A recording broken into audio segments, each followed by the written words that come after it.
มื้อนี้สาวลาวจะพาทุกคนไปเลาะสวนดอกไม้ซึ่งตั้งอยู่จังหวัดสระแก้วมาฮอดก็เลาะเบิ่งบรรยากาศเลาะเบิ่งดอกไม้ก่อนดอกไม้ก็มีหลายแบบบักคักเลยแต่พลอยบ่จักชื่อดอกไม้จักอย่างฮู้จักแค่หนึ่งในนี้ก็คือดอกทานตะวันหรือว่าดอกตะเว้นในภาษาลาวเท่านั้นทุกคนเพราะว่าตอนอยู่ลาวพลอยก็บ่เคยไปเที่ยวสวนดอกไม้และก็ฮู้จักแค่ดอกไม้บางชนิดเท่านั้นประเทศไทยเป็นประเทศแรกเลยที่พลอยได้ไปเที่ยวสวนดอกไม้และก็ไปเที่ยวหลายๆจุดหลายๆแห่งหลายๆอย่างเพราะว่าตั้งแต่เกิดมาประเทศตัวเองแทบจะบ่จักทางไปและก็แทบจะบ่ได้ไปเที่ยวแถวใดเลยนอกจากอยู่บ้านอยู่เรือนเจ้าของนี่บ่คือคำสุภาษิตเพิ่นว่าคันบ่ออกจากบ้านก็บ่เห็นด่านแดนไกลคันบ่ไปทางใดก็บ่เห็นประสบการณ์บ่เห็นสิ่งใหม่ๆจากคนที่บ่กล้าไปไสบ่กล้าออกกล้องบ่กล้าเฮ็ดคลิปบ่กล้าเต้นบ่กล้าหยังก็พัฒนาตัวเองไปหลายๆเลยก็เจ้าว่ามักสิ่งใดเฮ็ดสิ่งใดและบ่เฮ็ดให้คนอื่นเดือดร้อนเฮ็ดแล้วมีความสุขก็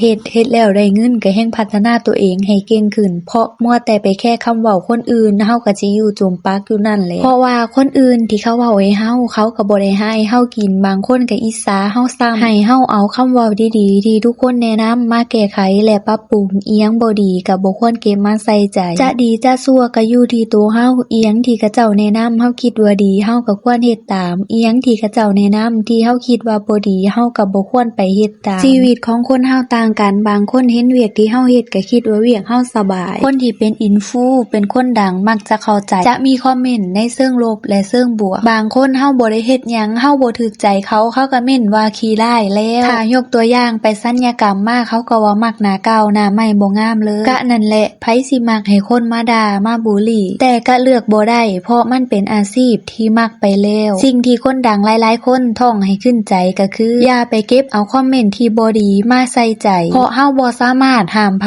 หรือไปบงการชีวิตไผว่าห้ามเม่นแบบนี้เด้อบ่เว้าหลายใหญ่ห่างบอกเลยว่าวิวดอกไม้นี่งามคักทุกคนไผที่อยู่ในจังหวัดสระแก้วพลาดบ่ได้เลยกับบรรยากาศที่สวยงามและบริสุทธิ์